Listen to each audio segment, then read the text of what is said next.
नमस्कार, आप देख रहे हैं एफसीएन 24 न्यूज़ में आपके साथ हरकुलिस पांडे। और आज है सेक्टर 12 कोर्ट परिसर में। और आपको बता दें कि लगातार पूरे फरीदाबाद में आपने देखा कि जो किसान थे और स्थानीय जो लोग थे वो बीजेपी के जो कैंडिडेट उसका विरोध करते नजर आए, वो किशन पाल गुर्जर का विरोध नज़र आया। लेकिन अभी आपको बता दें कि कांग्रेस के तरफ से अभी सीट के लिए और कैंडिडेट की कोई घोषणा नहीं हुई है, लेकिन विरोध अभी से शुरुआत हो चुका है।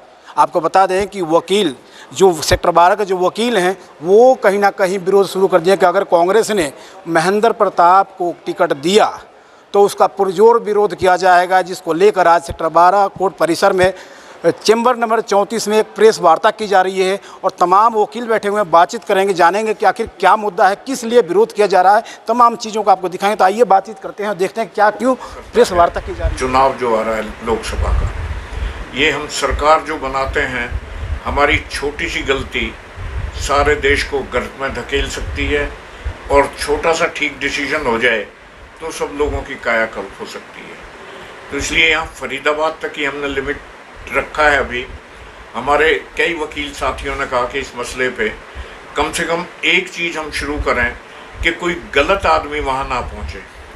कोशिश ये हो जो ज़्यादा से ज़्यादा गलत हो उसे रोकने के लिए, एक्सपोज करने के लिए कोई भी रिस्क लेके हम करेंगे। मसलन जैसे अभी चल रही है बातचीत, बीजेपी ने अपने कैंडिडेट डिक्लेयर कर रहे हैं, कांग्रेस ने अभी नहीं किया है। बात चल रही है महेंद्र प्रताप को बनाने की। महेंद्र प्रताप बहुत पहले यहाँ मंत्री भी रहे हैं और उनके कारनामों की वजह से 2 बार से उन्हें लोकसभा या असेंबली में जाने से रोका गया। एक बहुत जो विघटनकारी बात होती है कि समाज में जाति के नाम पे वैमनस्य फैलाना। आपको ध्यान होगा 2006 में एक गोली कांड हुआ था, इनके भतीजे को गोली लगी थी, तो हॉस्पिटल में आके ओपनली जो कोर्ट में एक वकील ने बयान दिया है, अच्छे वकील ने, जो नोन भी है, पोजीशन रखता है, प्रेसिडेंट भी रह चुका है बार का, कि इन्होंने वहाँ कहा कि तुमसे कहा था कि 4-5 ब्राह्मण वकीलों को उड़ाना, हम देख लेंगे, हम बैठे हैं, और फिर भी तुम पिट के आ गए, बिरादरी की नाक कटवा दी। तो जिस आदमी की इस तरह की सोच हो, उसको यदि ऐसे आदमियों को बनाया तो पहले ही देश में जातीय धर्मों का तो वैमनस्य बढ़ा हुआ है, जातियों को भी इस तरह बढ़ावा दिया तो ऐसे आदमी तो बहुत खतरनाक रहेंगे। फिर दूसरे, उस केस में मैं भी इन्वॉल्व था। एक पंचायत का नाटक किया गया बहुत बड़ा। पंचायत का फैसला हुआ जिसमें सारे गण्यमान्य व्यक्ति फरीदाबाद के थे। एच.एस. राणा साहब जो एक्साइज के सेक्रेटरी रहे हैं और वो पुलिस कंप्लेंट कमीशन के चीफ भी रहे हैं, और गोपाल शर्मा थे, और कौन कौन थे, एक उसमें टिपरचंद शर्मा थे। मतलब सारी टीम 10 आदमी थे। पहलवान हमारे बीच में रहे नहीं, फरीदाबाद ओल्ड वाले, हाँ नहीं, और मतलब बड़ी सारी हस्तियां थी। करण दलाल थे, टेकचंद शर्मा। तो जो सामाजिक पंचायत होती है उसको लोग बड़ी आदर्श की दृष्टि से देखते हैं, उसके फैसले अटल होते हैं। लोग बागों ने ये देखा है कि उसके फैसले के लिए कुछ भी करने के लिए होते हैं। इसने अपने यहाँ पंचायत बुलाई, और बुला के जब इससे पूछा कि भाई क्या है कि आपको किसी ने, आपके चार्ज मेरे ऊपर था, मैं कहा आपके भतीजे को मैंने गोली मारी है, आपकी बहन बेटी को कुछ कहा है, आपके यहाँ चोरी की है, किस बात पे ये पंचायत बुलाई है? तो जवाब ये था कि आपको मुखिया के नाते अपनी गलती माननी पड़ेगी। मुखिया किसका मुखिया? मुखिया के नाते गलती माननी पड़ेगी। अखबारों में हाथ जोड़ के फोटो दे दिए, पंचायत ने फैसला ले लिया, कमेटी बना दी, और इनके साहबजादे ने जो राजनीति में आते हैं, क्या नाम है सुरेश, इसका बेटा विजय प्रताप, वो पंचायत के ऊपर है, उसने सारी पंचायत पे पानी फेर दिया। मतलब ये आदमी अपने आप को समाज से इतना ऊपर समझते हैं कि जहाँ पंचायत इकट्ठी हो रही थी उन पंचायतों को भी जो है ये पानी फेर देते हैं और अपनी चलाते हैं। तो बहुत कोशिश की उस पंचायत को सिरे चढ़ाने से रोकने वाले महेंद्र प्रताप और उसका बेटा विजय प्रताप। फिर दूसरे इतने आदमियों को इन्होंने इकट्ठा किया। फिर रोज़ सुनने में आता है हमारे में कि किसी का तो कुछ ले लिया, किसी आदमी से पैसे लेके नहीं दिए, कई शिकायतें पर्सनली मेरे पास आई हैं। और कब्जे कराने की बात, ये जरा इनकी जहाँ कोठी बनी हुई है ये किस जगह में बनी हुई है? सैनिक कॉलोनी में। कहाँ से? आप पत्रकार भाई आप पता कर सकते हैं, बड़े खोजी पत्रकार तो दूर दूर की चीज़ें निकाल लाते हैं। तो और हमेशा पुलिस में इतना दखल रहा, बिरादरीवाद इतना हावी है, कोई इनकी बिरादरी का आदमी पहुंच गया तो भाई उसे तो पुलिस वाले को कह दिया, ये तो इसने तो सुनने में आया है मेरे में कि एक किस्सा ऐसे हुआ कि किसी की भैंस कोई खोल लाया था। थानेदार कहते हैं भाई इसने तो रखवाली करी है उसकी भैंस की, इसे इसका खर्चा और दिलवाओ। तो इस तरह के आदमी यदि समाज में आएंगे, इस राजनीति में आएंगे, कांग्रेस पार्टी इतने साल बुरी तरह पिटती रही, 10 साल नामो निशान नहीं रहा, कहीं गिर गई। ऐसे आदमियों की वजह से यह हादसा हुआ था। और मुझे यदि अफसोस है, मैं पहले स्पष्ट कर दूं, मैं किसी पार्टी में कभी नहीं रहा हूं और इस बात का अफसोस होगा यदि कांग्रेस को अब भी अकल नहीं आई और ऐसे आदमियों को कांग्रेस ने दोबारा से टिकट देने की कोशिश की, तो इसके रिपरकशंस फरीदाबाद में भी नहीं आगे तक हो सकते हैं। लोगों को दूर दूर तक इसकी आवाज़ सुनाई देगी, भनक सुनाई देगी कि कांग्रेस फिर से पुरानी चाल पे शुरू हो गई है। पुरानी लूट खसोट करने वालों को फिर इन्होंने टिकटें देनी शुरू कर दी हैं। बड़ी मुश्किल से संभल के एक थोड़ा सा जो अपोजिशन होती है, पैदल यात्रा कर आके राहुल गांधी ने बेचारे ने बड़ी मेहनत करके कुछ लाने की कोशिश की है। लेकिन यदि टिकट के बंटवारे में इन्होंने इस तरह से किया तो फिर से वही हाल हो जाएगा और शायद उससे भी ऊपर ना पहुंच पाए, चाहे कितना ही गठबंधन हो गया है, कुछ भी हो गया है।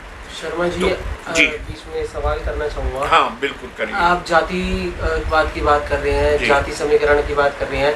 अभी कुछ समय पहले एक ऑडियो भी वायरल हुई थी, तब भी उसमें भी ऐसे ही कोई जाति का बात हो रही थी, तो उसके लिए तो आपने कोई प्रेस कॉन्फ्रेंस नहीं करी। मेरे ऑनेस्टली मेरे नोटिस में नहीं है, वरना मैं हमेशा कोई भी जाति, कोई भी आदमी जाति के नाम पे वो करेगा। और यदि उसकी डिटेल आप बता रहे हैं, उसमें कोई भी हो, किसी भी जाति का व्यक्ति हो, ब्राह्मण हो, मैं डट के मैं हमेशा से अपोज करता रहा हूँ और उन्हें हमेशा अपोज करता रहूँ। वकील साहब, कैंडिडेट का विरोध है या पार्टी का विरोध है? नहीं, हमारा पार्टी का कोई विरोध नहीं है। मैं किसी पार्टी में नहीं रहा हूँ आज तक, पार्टी का किसी का विरोध नहीं है। मैं तो ये चाहता हूँ कि बढ़िया कैंडिडेट आए किसी पार्टी से भी। कैंडिडेट चेंज होना चाहिए, कैंडिडेट करें ना करें उनका काम है, लेकिन यदि वो अपने कैंडिडेट को नहीं बदलते हैं तो हम अपना काम करेंगे, हम फिर बताएंगे उसे कांग्रेस पार्टी को। अभी आपने भ्रष्टाचार की भी बात की जी, लेकिन जो पूर्व सांसद हैं उनके भी भ्रष्टाचार के कई मामले फरीदाबाद की वादियों में लगातार गूंजते रहे, मीडिया के माध्यम से भी सामने, लेकिन कभी आपने उनका विरोध नहीं किया। उनका उजागर किया है। जब ग्रेफा की बनाई थी, पहली कॉन्फ्रेंस में ये प्रश्न उठा था और मैंने कहा था बताओ नाम दूं, आपके साथियों ने पूछे थे, उन्होंने मना किया था, आपको ध्यान होगा, मैंने कहा था मैं नाम लेता हूं, बताओ दूं क्या आपको नहीं पता होता? तो उन्होंने, ऐसा नहीं है भ्रष्टाचार, आप इनकी बात कर रहे हो, हमने तो चीफ जस्टिस की कोर्ट में खड़े होकर कहा था कि भ्रष्टाचार जब तक रहेगा हम पे आप लगाम नहीं लगा सकते, ऐसे ही रहेंगे, कितनी कंटेम्प्ट लाद देना। भ्रष्टाचार के मामले में तो हाई कोर्ट की जजमेंट है हमारे बारे में कि भाई आप, मैं बताऊंगा, ये लिखा too much obsessed with decision to eradicate corruption from different spheres of our society. इतनी बड़ी बात आपको कहीं, आप, मैं कहता हूँ हरियाणा पंजाब में आपको कहीं नहीं मिलेगी। और कहीं और भी एग्जाम्पल हुए तो इक्का दुक्का होंगे जहाँ जुडिशल साइड पे हाई कोर्ट की ये फाइंडिंग आई हो। तो उन्होंने हमारी वीडियो रिकॉर्डिंग वगैरह जैसे आप कर रहे हैं ऐसे, उसके खिलाफ किसी ने कह दिया था जुडिशरी के खिलाफ बोल रहे हैं, कंटेम्प्ट का नोटिस मुझे दिया था, तो उसके जवाब में मैंने कहा था कि यदि जुडिशरी का यही रवैया रहा तो हमारा भी यही रवैया रहेगा, हम चेंज नहीं होंगे। अगर कांग्रेस चौधरी महेंद्र प्रताप को टिकट दे देती है तो क्या करेंगे? हम जो हमारे बस में उसे अपोज करने के लिए होगा वो करेंगे, चाहे इश्तिहार गली गली में हमें निकलवाने पड़े। हमारे वकील साथी ये तय करके बैठे हैं, पर्सनली जा के सारे हलके में जाएंगे और बाकी तो लोगों को मानना ना मानना उनके ऊपर है। बाकायदा प्रूफ दे के हम उन लोगों को बताएंगे कि भाई ये आदमी इस किस्म का आदमी है, इसे चुनोगे तो फिर जो भी हाल होगा आप देखें। एक तरफ तो बीजेपी के जो कैंडिडेट हैं उनका भी विरोध हो रहा है, दूसरी तरफ कांग्रेस का अगर कैंडिडेट आते हैं महेंद्र प्रताप तो उनका भी विरोध होगा, तो फिर लोग जाएंगे तो वोट किसको देंगे? ये बड़ा बढ़िया प्रश्न है। ये क्वैगमायर इन्होंने पैदा किया हुआ है। जो पार्टियां दोनों पावर में है, किसी आम आदमी को, आपको और मुझे नहीं आने देंगे। इनके अपने गुर्गे होते हैं। लड़ाई तो दरअसल उस पर होने चाहिए थी, लेकिन अब मजबूरी ऐसी फंस गई कि एक आदमी जो खुल्लम खुल्ला जातिवाद के खिलाफ बोलेगा, इस तरह की बात करेगा कि मरवा देते हैं, मार के आ जाते हैं, तो फिलहाल तो इतनी बात तो नहीं सही जाएगी।